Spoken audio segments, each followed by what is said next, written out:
Hello, and welcome to our presentation outlining the disaster which occurred on February 1st, 2003, involving the Columbia Space Shuttle. On this day, Americans would awake to the sad news of what appeared to be, and later turned out to be, the Columbia Space Shuttle disintegrating upon re-entry over Texas and Louisiana en route to Florida. Though nobody outside of mission control, including the astronauts aboard the shuttle, knew of any danger, there had actually been knowledge of a potential disaster since the day Columbia took to the skies a couple of weeks before February 1st. In such a seemingly safety-oriented organization such as NASA, how could something like this be allowed to have happened? Investigations would reveal not a freak accident, but a disturbing pattern in NASA's culture that allowed such a thing to happen, and the unfortunate loss of 7 lives. Today, we will talk about the disaster, the causes behind it, and some of the results of it, and the lessons that NASA and we as young engineers can take into the future. The circumstances that led to the disaster of the Space Shuttle Columbia began in the 70s. As the Apollo moon missions were coming to a close, NASA put in several unsuccessful bids to the Nixon administration before finally getting approved to create only one space transport system, also known as STS. Due to this, the STS had to meet a wide range of requirements and was a vehicle made of compromises. The Columbia was a space shuttle designed for scientific research and launched on its first mission in 1981. On January 16, 2003, it launched on its 28th mission while carrying 7 researchers. 82 seconds after launch, a piece of foam debris breaks off from the STS and hits the left wing of the Columbia. This isn't noticed until the next day when Mission Control is reviewing footage of the launch, as it had no impact on the launch or on Columbia's 16 days in orbit. Foam strikes were a known event that had occurred before in previous missions. However, it had never caused any significant damages or cause for concern. This time, however, the foam hit the heat-resistant, reinforced carbon-carbon leading edge of the wing, a place that hadn't been struck before. In the months following the disaster, the Columbia Accident Investigation Board would estimate that this piece of foam debris weighed 1.67 pounds and struck the wing with a relative velocity of 530 miles per hour. The heat-resistant shields were considered much stronger than other parts of the shuttle that had been hit by previous foam strikes. However, there was still cause for concern. In the days immediately following the launch, the debris assessment team was formed in order to determine the extent of the damage. As part of their investigation, they put in many requests for additional imaging of the shuttle. However, all of these requests were denied by the upper management at NASA. Due to this, they had to submit a report based on incomplete computer models and had a lot of uncertainty in their assumptions. They concluded that damage was likely, but they had no idea how much. This resulted in telling the astronauts that there was no cause for concern. Unfortunately, the debris assessment team was wrong. Later recreations would show that the debris had likely created a hole with a diameter of about 16 inches in the left wing. On February 1, 2003, Columbia returned to Earth. Upon re-entry, superheated air likely exceeding 5,000 degrees Fahrenheit entered the wing cavity, melting the internal structure, support, and wiring. In a timeline compiled by the Columbia Accident Investigation Board, anomalies were first detected by sensors 4.5 minutes after atmospheric re-entry, but the shuttle flight was still nominal, and no one noticed that anything was wrong. 10 minutes after re-entering the atmosphere, Mission Control first became aware that there was a problem as 4 sensors in the left wing lost signal. This was quickly followed by sensors in the wheel wells. 5 minutes later, they received a final message from the crew before losing all communication. The shuttle then lost control and disintegrated in the atmosphere over Texas. NASA immediately launched a search and rescue operation. However, all 7 astronauts had died aboard the shuttle. Over the next several months, they were able to recover 38% of the material from the shuttle. The Columbia Accident Investigation Board is formed in order to investigate the causes of this accident, as well as to uncover who is to blame. This board definitively shows that the foam strike caused the accident, They also lay out what occurred during reentry. When it comes to blame, the board cites safety history, organizational culture, and a lack of checks and balances at NASA as the main reasons as to why this accident occurred, placing blame upon the management. The report concluded by making recommendations to NASA as to what changes should be made to their internal structure as well as their safety plans in order to continue launching vehicles.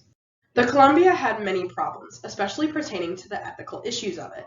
But this wasn't the first time that a NASA shuttle had issues that could have been prevented before the accident occurred. Less than 20 years previous to the Columbia incident, a space shuttle called the Challenger was launched in 1986. But it was against the recommendation of one of the engineers who tried to protest it to the higher-ups. That engineer was unfortunately ignored, and that space shuttle crashed not too long after launch. The incident with the Columbia is eerily similar to this, and despite the changes that NASA made between the Challenger and the Columbia, it simply wasn't enough. The biggest ethical issue between both the Challenger and the Columbia was the lack of communication. Focusing back on the Columbia here, there wasn't really any clear communication between the engineers and higher management. And when the engineers thought there was a potential issue with the shuttle and tried to ask for further imaging because the images they received of the wing that was damaged were rather blurry, upper management denied them, thinking that the issue wasn't that serious. The debris assessment team also did not fully cover their report to make it seem as vital as it was to get that further imaging, and because of this, the management just decided that it wasn't needed. It also didn't help that management didn't necessarily make the effort to try to look further into the damage on the wing and take the case a little bit more seriously. Another ethical issue pertaining to the Columbia was the fact that the astronauts never knew that anything was wrong. When the shuttle began showing issues upon re-entry, NASA's mission control decided that it was best if the astronauts didn't know. And some people agree and disagree with this point. In a sense, ignorance is bliss, but at the same time, some feel that the astronauts had the right to know what was going on and should have been prepared for the worst. So what are some of the ethical questions when it comes to the Columbia incident? Well, the main one relates back to that point of the lack of communication, which is what happens if higher management ignores the people below them, the employees, engineers, and other people who are working on the project. Is it worth an engineer risking their job to try to get a point across? Or just notifying them?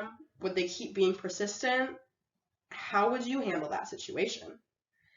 The other ethical question is, would you tell the astronauts that there is an issue on the wing and the worst case scenario could lead to their own death? Or would you let them just be ignorant to the situation and see whatever happens, happens? So after the Columbia incident occurred, what were the lessons learned? Well, the major lessons that NASA had to look back on were pertaining to that lack of communication.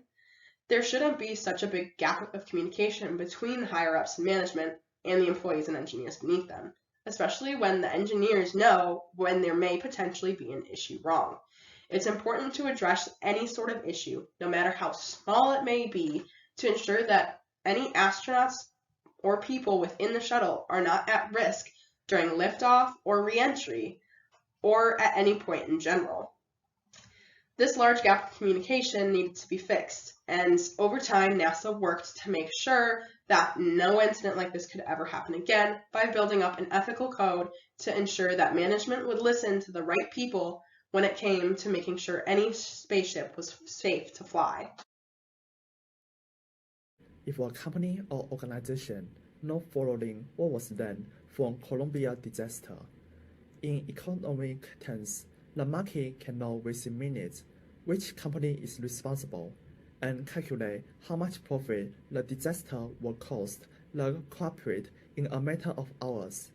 In Columbia disaster, the shares of the 4 aerospace manufacturers involved in the affair fell between 2.83% and 6.12% in the 21 minutes after the crash.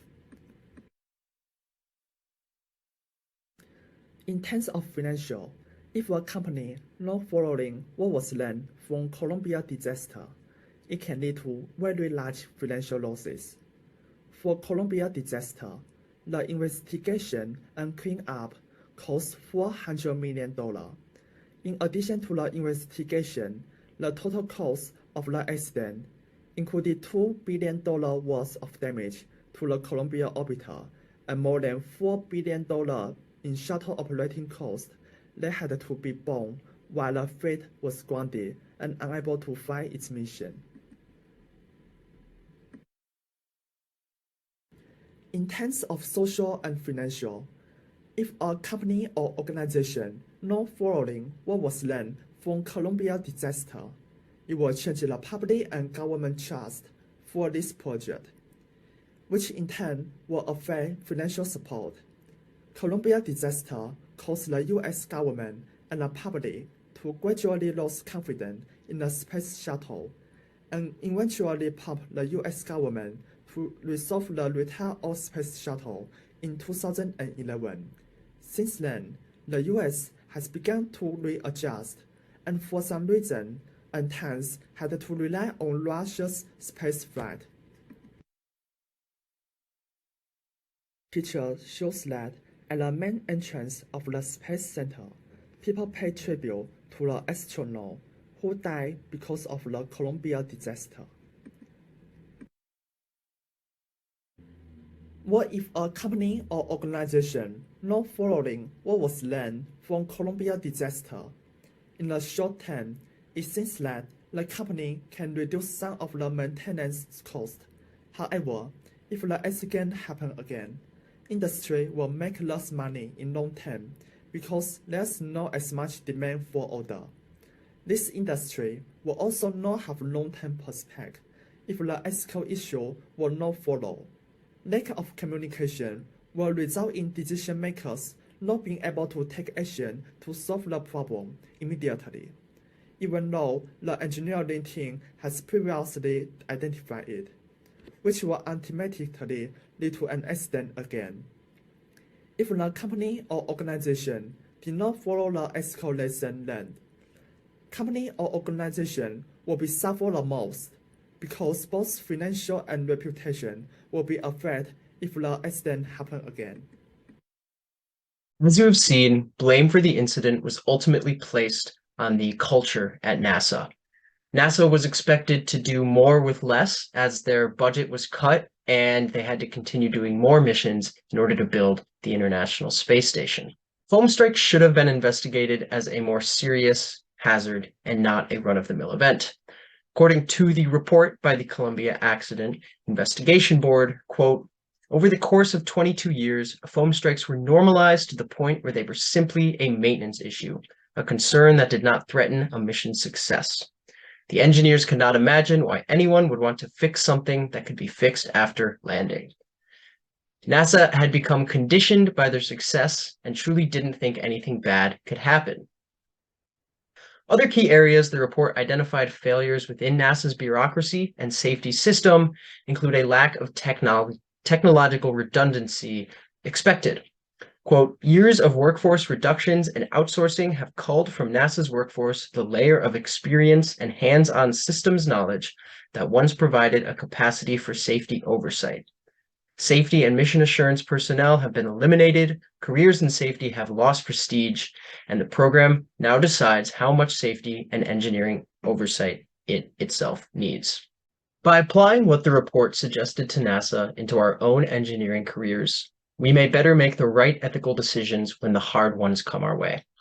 We have to remember that in the Columbia disaster, the things that went wrong were not with the technology, but with the bureaucracy and the communication within NASA. Here are our sources. We hope you enjoyed your presentation. Thank you for your time. We are now open for questions.